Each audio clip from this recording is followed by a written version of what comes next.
Oi, hoje é a resenha do conto O Deus na Urna, escrito por Robert E. Howard, aqui do seu livro Conan o Bárbaro, livro 1, no nosso projeto Contos do Meio-Dia. Aros, o vigia, segurou sua besta com as mãos trêmulas e sentiu gotas de suor brotar na pele, conforme observava o pavoroso cadáver esparramado no chão à sua frente. Não é agradável topar com a morte o local solitário à meia-noite. Assim começa O Deus na Urna, escrito por Robert E. Howard, que conta a história, obviamente, de mais uma aventura de Conan e, claro, deste guarda chamado Aros. Ele está trabalhando, fazendo vigilância dentro de um templo de propriedade de um tal de Calham Publico. E naquele local ali há muitas coisas valiosas que vêm de vários locais do mundo. Podemos dizer que é uma espécie de museu particular. E sim, muitas coisas que estão lá dentro são muito cobiçadas. E como vocês perceberam, Aros, quando entrou ali no ambiente para fazer sua ronda costumeira, encontrou este corpo caído ao chão. Um detalhe importante, o cadáver é o do senhor, dono ali daquele templo. Pois é, mataram o patrão. Mas o pior é que ele está lá paralisado com essa surpresa, né? Apontando a besta, sabe-se lá para quê, né? Porque só está vendo o morto. De repente, ele vê surgir através de umas cortinas ali do ambiente, nada mais, nada menos que Conan, o cimério, o bárbaro. Imediatamente, claro, ele faz a dedução óbvia, né? Se temos um corpo aqui no chão, aparece um sujeito que ele nunca viu na vida, obviamente tá de cara com o assassino. Será que é verdade? Será que Conan, o ladrão, nessa situação, né? Ele se tornou um assassino frio e calculista? Bom, eu não vou dizer claro, porque senão estraga a experiência de quem ainda pretende ler este conto. Minha avaliação do texto. Para começar, deixa eu fazer uma contextualização a respeito de todos esses contos que vimos aqui no livro 1 de Robert E. Howard. Na verdade, originalmente eles não foram publicados numa coletânea como esta daqui, mas sim em revistas periódicas, mensais, semanais. E como era costume lá naquela época de 1930, quando você queria publicar um conto numa dessas revistas, você enviava para a editora, então era analisado se valia a pena ou não a publicação. Então, nas primeiras histórias que Robert E. Howard tentou publicar nesse tipo de revista, ele enviou 3 contos. Mas o editor que analisou as histórias acabou gostando de apenas uma delas. E justamente foi uma que a gente já viu aqui no projeto Contos do Meio-Dia, que foi lá a primeira história aqui desse livro, A Fênix na Espada, que aliás vou deixar o link aqui em cima para você poder conferir tudo o que eu disse a respeito deste primeiro conto. E aí, claro, as outras 2 histórias foram descartadas. Então, justamente, a história dessa semana aqui, O Deus na Urna, foi uma dessas histórias rejeitadas, que, como não foi publicada ali naquelas revistas, ficou guardado na gaveta. E somente depois, quando o autor veio a falecer, aliás, muitos anos depois, alguém resolveu publicar, enfim, essas histórias. Portanto, a gente deve considerar essas histórias aqui como não aprovadas por um crivo profissional. E também como algo de fundo de gaveta, né, que vai ficando esquecido ao longo dos tempos. Sempre lembrando, né, Robert Howard, ele faleceu muito jovem. Aliás, ele se suicidou muito jovem. Então, realmente, digamos que ele não teve tempo de, depois de um certo passar de anos, ele resolveu fazer uma coletânea e publicar aquelas coisas que nunca alguém se interessou em colocar em livro, ou melhor, em revistas, né? Ou seja, essa história aqui, digamos que é rejeitada. E sim, como também a gente já sabe que são as primeiras histórias desse grande personagem Conan, a gente consegue perceber quando a gente começa a leitura do texto que parece que esse personagem não está bem definido, principalmente se a gente leva em consideração as outras 6 histórias que a gente já leu aqui nesse livro 1. Sim, já dá para perceber que Conan tem uma personalidade muito agressiva às vezes, mas também, claro, ele é um bárbaro, né? Mas a gente percebe também que ele não é um bruto, um cara idiotizado, por exemplo, né? É um selvagem inteligente, em vários momentos se percebe que ele é sagaz e, claro, tem suas estratégias. Inclusive, né, em alguns momentos ele foi rei, por exemplo, claro, ele não pode ser um cara burro, e também foi um general de exército. Ou seja, tolo ele não é. E aqui nessa história a gente percebe que de vez em quando parece que ele está meio ainda em construção, a personalidade aqui desse personagem. Bom, vamos falar um pouco mais da história, porque aquela abertura que eu coloquei ali, digamos que não dá para entender muito bem a situação. Bom, na verdade, se bem que talvez eu não possa dizer muito porque já começa a cair na região de spoiler. De qualquer forma, sim, Conan nessa história, ele está ainda como um ladrão. As primeiras aventuras de Conan o Bárbaro, sim, ele é um ladrão ainda. Depois ele foi evoluindo para outras profissões até chegar a rei. De qualquer forma, temos a situação onde aquele vigia encontra Conan praticamente do lado de um corpo. E, obviamente, ele deduz, você é o assassino. Imediatamente após aquele instante, o guarda faz um sinal com um sino, já característico ali da segurança, da redondeza ali, e imediatamente vários soldados aparecem para verificar o que foi que aconteceu.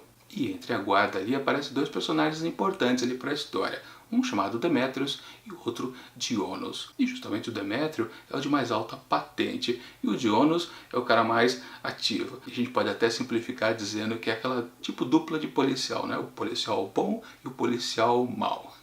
Justamente, um quer mais acabar logo com tudo, já está aqui, claro, esse cara bruto aí do lado do corpo só pode ser o assassino. E quem tem esse apontamento é o Dionos. Já o outro, Demétrio, que é o cara mais pensativo, mais calculista, ele, digamos que é o policial bom, né?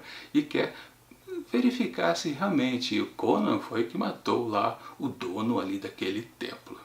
E o que acontece em seguida é algo que a gente não percebeu nas histórias anteriores. Há uma grande sucessão de diálogos, muitas páginas só no puro diálogo. E, claro, naquela coisa do Demétrio tá investigando a situação, perguntando para as testemunhas, claro, o Vigia, o Conan e também outros personagens que vão aparecendo depois. Mas aí eu não posso falar porque já começa a estragar as surpresas da história. De qualquer forma, o tempo todo a gente fica com aquela sensação que, peraí, essa história aqui está me soando mais como uma história de policial, de suspense, e que não tem nada a ver com o espírito que a gente estava acostumado nas histórias anteriores do Conan, que é uma coisa mais de aventura, de misticismo. Sim, aqui também tem, mas demora para aparecer. No começo, se você está meio perdidão e não percebe as referências de uma terra estranha, fantasiosa, pensa que aquela situação ali do assassinato está acontecendo num lugar comum, numa casinha comum, com pessoas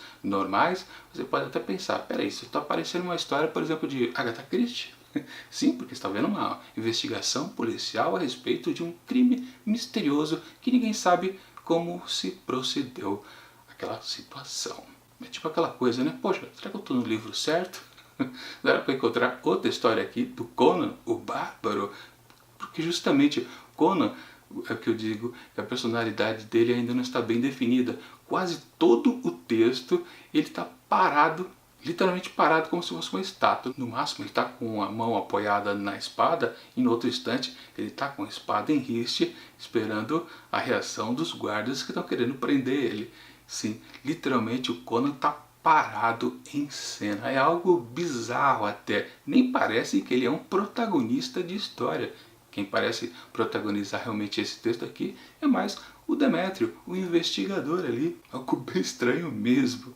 E, de qualquer forma, a gente, naquela sensação de parecer estar numa história de investigação policial, você até esquece, mas onde é que vai ter a violência? Onde é que vai ter aquelas coisas sobrenaturais tão características? E principalmente, né, uma cena de ação. Cadê a cena de ação? Tá todo mundo parado num corredor, com o corpo ali no chão, e tem aquele bate-papo, aquela investigação, né? Pergunta daqui, responde dali, pergunta daqui, responde dali. Isso fica páginas e páginas. Muito estranho, porque a gente sempre deve lembrar que nas histórias que a gente já viu aqui do Conan Bárbaro, há muito texto, muita informação passada pelo narrador. Aqui nesse conto quase não há a presença do narrador.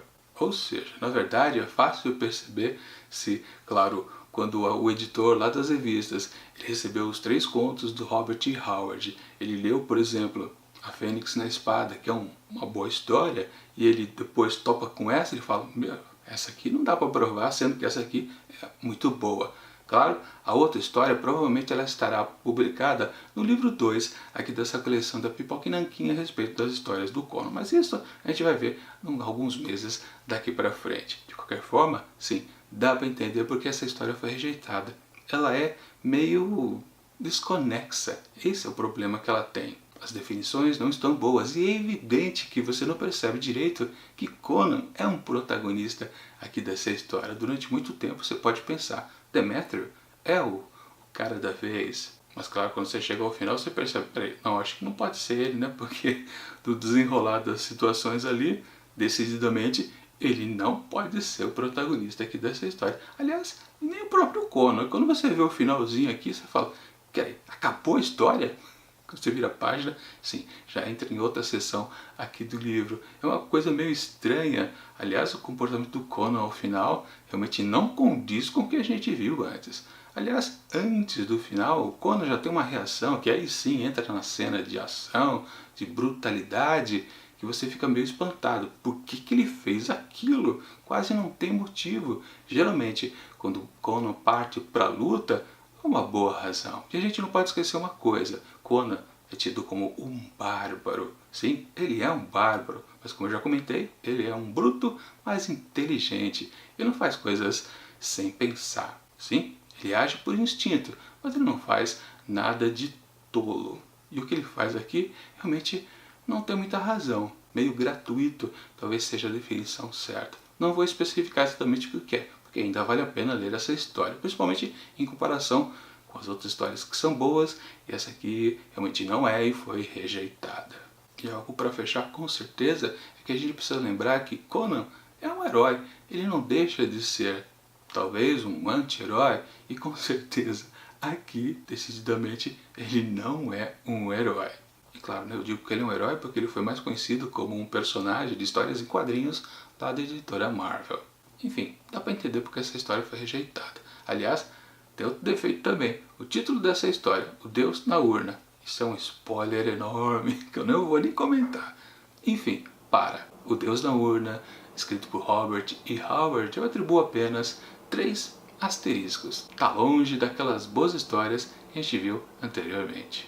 E claro, quando uma coletânea chega ao fim aqui no projeto Contos do Meio-Dia, logo ela é substituída por outra, e será Decameron de Giovanni Boccaccio. Sim, 10 contos de histórias um pouco fantasiosas, um pouco engraçadas, um pouco, talvez, ardentes. Muitas coisitas nessas histórias aqui de Giovanni Boccaccio, Decameron. 10 histórias que sempre acontecerão agora às quartas-feiras, nas próximas 10 quartas-feiras, obviamente. E claro, para quem está curioso para o livro 2 de Conan o Bárbaro, ele retornará depois, provavelmente quando acabar aqui essas 10 semanas de Decameron. Portanto, próxima quarta-feira, mais histórias diferentes. Para mudar o clima aqui, né? Saindo dessas histórias de espadas e feitiçaria. Mas enquanto esses próximos vídeos não chegam, eu deixo aqui do lado dicas de outras resenhas que já aconteceram aqui em 2019 dentro do projeto Contos do Meio-Dia. E tchau!